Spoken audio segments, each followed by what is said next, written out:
உங்களுடைய அடுத்த படத்திற்காக காத்துக்கிட்டு இருக்கிறேங்க விஜய். அடிச்சு தோல் பண்ணிடுவோம். ஓகேங்களா? நாங்க ஆட்சியெல்லாம் நாங்க பாத்துக்கிறோம். எங்களுக்கு சூப்பர் தலைவர் ஸ்டாலின் நிற்கிறாரு, அவர் பாத்துக்கலாம். உங்க கையில ஒரு நாடு கொடுக்கறதுக்கு என்ன தகுதியை நீங்க எனக்கு ஒரு நம்பிக்கையை கொடுத்துருக்கீங்க?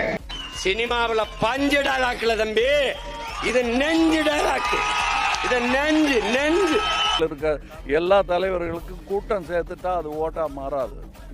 சினிமாக்காரன் வந்தா ஜெயிச்சான் அப்படிங்கிற வரலாறு கடைசியா எம்ஜிஆருக்கு மட்டும் தான் இருக்கும். நீங்க எழுதி வச்சுக்கோங்க. அந்த தேர்தல் காலத்துல எங்களை எவனாலையும் எதிர்கொள்ள முடியாது, அந்த எவனாலையும் எதிர்கொள்ள.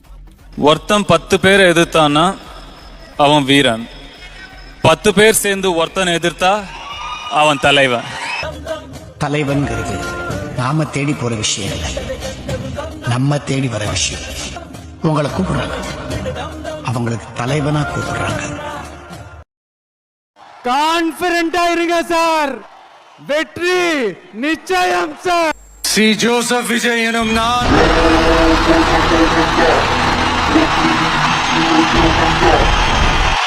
பலதரப்பட்ட மக்கள் அனைவருக்கும் நேர்மையானதை செய்வேன் என்றும் ஆண்டவன் மீது ஆணையிட்டு உறுதிமொழிகிறேன்.